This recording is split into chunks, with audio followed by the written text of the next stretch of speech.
ये आप जानते हैं, ये समाजवादी पार्टी क्या जाने, ये तो जाते हैं माफिया के मजार पर फातिया पढ़ने के लिए। इनको पूजा पाठ से क्या मतलब है? हम सब लोग सनातनी हैं। समाजवादी पार्टी कभी सफल नहीं होगी। समाजवादी पार्टी के डीएनए में अपराध, अपराधी को बढ़ावा देना पुराना सगल रहा है। प्रदेश की जनता अच्छी तरह जानती है। अभी हाल ही में जो घटना हुई है सुल्तानपुर में ज्वेलर्स के यहाँ दिन दहाड़े लूट की,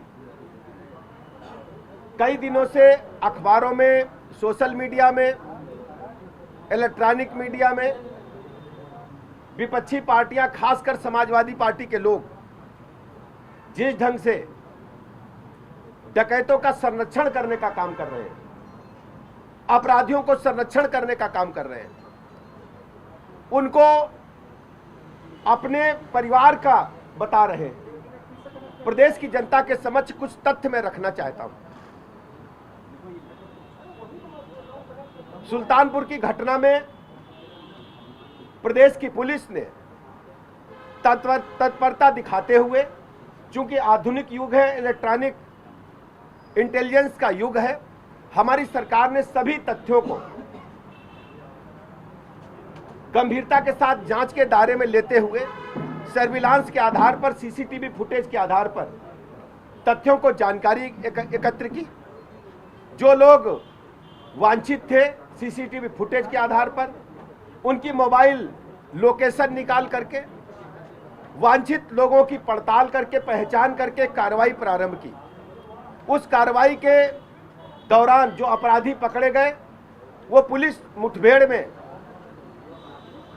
मारे गए और पकड़े भी ढेर सारे लोग गए। चाहे सुल्तानपुर की घटना हो या प्रदेश की कोई भी घटना हो, समाजवादी पार्टी हमेशा अपराधियों के समर्थन माने का काम करती है। ये पहला मैं वाकया देख रहा हूं या पहला स्टेट देख रहा हूं जहां पर समाजवादी पार्टी, जिस व्यक्ति के यहां अपराध हुआ है, उस ज्वेलर्स के समर्थन में एक भी सेंटेंस समाजवादी पार्टी के मुखिया, समाजवादी पार्टी की तरफ से नहीं आया। जिस व्यक्ति के यहां हत्या हुई है उसके समर्थन में पीड़ित पक्ष के साथ खड़े होने के बजाय हमेशा समाजवादी पार्टी अपराधियों के साथ खड़े होने का दावा करती रही है। जिस बेटी के साथ रेप हुआ हो, समाजवादी पार्टी कभी उसके साथ खड़े होते नजर नहीं आई। केवल आई तो आई है अपराधियों को बचाने के लिए। मैं सुल्तानपुर की घटना का जिक्र फिर करना चाहूंगा। सुल्तानपुर की घटना में वांछित अपराधियों को हमारी पुलिस ने गिरफ्तार किया और पुलिस मुठभेड़ के दौरान एक व्यक्ति मारा गया। अब जाति के आधार पर समाजवादी पार्टी उसके समर्थन में खड़ी हुई है। हमारी प्रदेश की सरकार की प्रतिबद्धता है कि अपराधी अपराधी होता, अपराधी की कोई जाति नहीं होती। मैं कहना चाहता हूं कि हमारे साथ सर्व समाज के लोग जुड़े हैं। हमारी सरकार किसी व्यक्ति विशेष की सरकार नहीं है, यह सबकी सरकार है, सबके हितों की चिंता करती है। लेकिन हमारी जिम्मेदारी है हम प्रदेश में कानून के राज को स्थापित करें और हर स्थिति में लोगों को भयमुक्त वातावरण प्रदान करें। हम जब जानते हैं कि इस घटना में जो लोग वांछित थे उनके पास से गिरफ्तारी के दौरान 2.5 किलो से अधिक सोना बरामद हुआ है। जो दिन दहाड़े लूट हुई थी, 2.5 किलो से अधिक सोना बरामद हुआ है। और सबसे बड़ी बात यह है, समाजवादी पार्टी प्रेस कॉन्फ्रेंस करके जनता को गुमराह करने का असफल प्रयास करती है, जबकि प्रदेश की जनता जानती है कि समाजवादी पार्टी अपराधियों को जब जब इनकी सरकारें रही हैं, जब जब इन्हें ताकत मिली है, ये पुष्पित पल्लवित करती रही हैं। जहां तक आप सब जानते हैं, समाजवादी पार्टी ने जिस ढंग से अपनी विगत सरकारों के दौरान, आप देखते होंगे, हमें अच्छी तरह याद है, इसी राजधानी लखनऊ में हजरतगंज के क्षेत्राधिकारी को लोहिया वाहिनी के गुंडों ने बोनट पर टांग करके लखनऊ की सड़कों पर घुमाया था और बेचारे वो पुलिस उपाधीक्षक बोनट पर लटके लटके पूरे लखनऊ में सड़कों पर नंगा नाच लोहिया वाहिनी के गुंडों ने किया था। फिर लोहिया वाहिनी के गुंडों की हिम्मत देखिए, उस समय जब समाजवादी पार्टी की सरकार थी, उस जीप को ले जाकर के एसएसपी लखनऊ के बंगले में घुसा दिए थे और एसएसपी लखनऊ के माध्यम से उन गुंडों को, जिन लोगों ने क्षेत्राधिकारी हजरतगंज को बोनट पर जीप पर टांगा था, उनको बचाने का काम हुआ था। आज तक उस घटना में कितने लोगों की सजा हुई है समाजवादी पार्टी बताए। दूसरी घटना का मैं जिक्र करना चाहता हूं।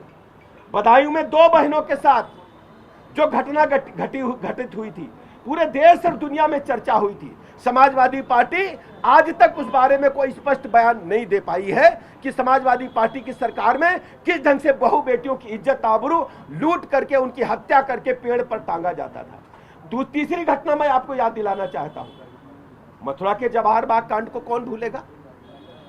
हमारे एडिशनल एसपी, हमारे पुलिस अधिकारी वीर गति को प्राप्त किए थे।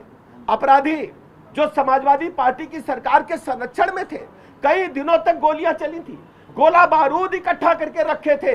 यह समाजवादी पार्टी की संरक्षण की ही देन है कि जब जब सपा की ताकत मिलती है, अपराधियों का मनोबल बढ़ता है और प्रदेश की भोली भाली जनता का अमन चैन भी लूटते हैं, उनकी धन संपत्ति भी लूटते हैं और बहु बेटी की इज्जत आबरू को भी खतरे में डालने का काम करते हैं।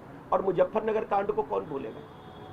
मुजफ्फरनगर में जब एक हमारी बेटी के साथ, बहन के साथ दुर्व्यवहार हुआ था, उस समय क्या हुआ था।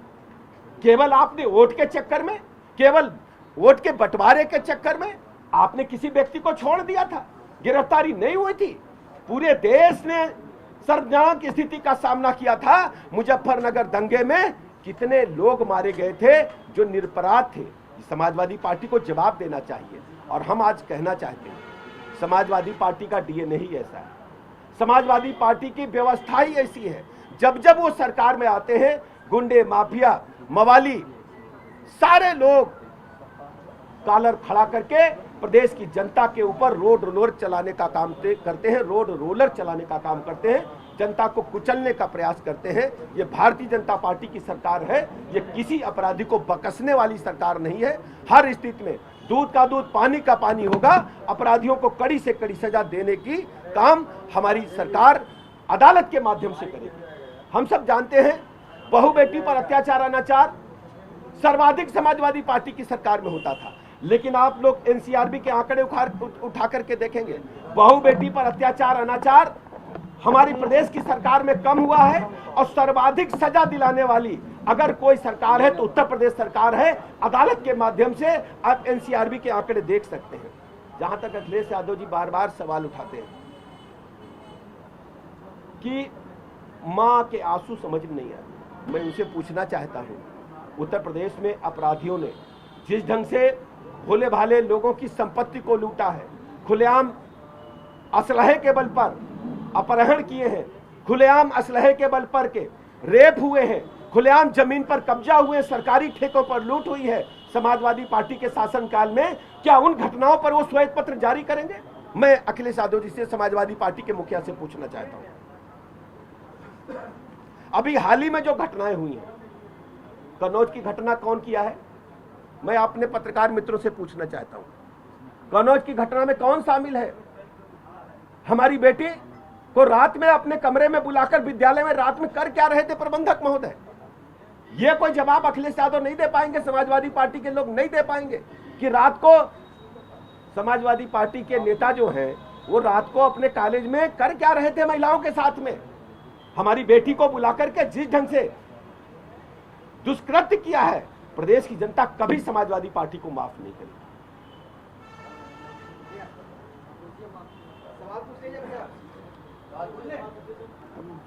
अखिलेश जी ने मुख्यमंत्री जी को लेकर आज बोला है कि माफिया और मठाधीश में ज्यादा अंतर नहीं है। आप जानते हैं कन्नौज की घटना के बारे में बताया मैंने। अयोध्या में क्या हुआ? अयोध्या में मौलाना साहब ने, उनका नाम आप सब जानते हैं, उन लोगों ने रेप भी किया और सीनाजोरी भी की। हमारी सरकार बेटी के साथ खड़ी हुई।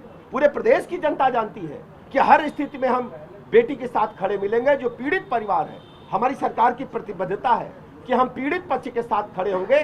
जो गुंडे, माफिया, बदमाश है, उनके मनोबल को तोड़ने का काम करेंगे। और अभी हाल में हम 3 दिन पहले अखबार देख रहे थे, एक और विधायक जी समाजवादी पार्टी के हैं, उनके यहाँ एक बेटी की लाश बरामद हुई है उनके आवास से। आप सब लोगों ने मीडिया में देखा होगा। आप समाजवादी पार्टी के नेता से बात को अवश्य पूछिएगा। ये मैं आपसे कहना चाहता हूं। मैं बता दूं, महिला आरक्षण का बिल आया, तब इन लोगों ने जाकर के अराजकता फैलाई, बिल फाड़ा और एक इनके एमएलए हैं, उस समय एमपी थे, कांच का गिलास पानी पीने के लिए मंगाए और कांच के गिलास को मेरे सामने ऐसे पार्लियामेंट के अंदर सदन के दौरान तोड़ करके अपने पेट में मार करके सदन को स्थगित कराना चाहते थे। इनके डीएनए में गुंडई अराजकता है और कुछ नहीं है, प्रदेश की जनता अच्छी तरह जानती है।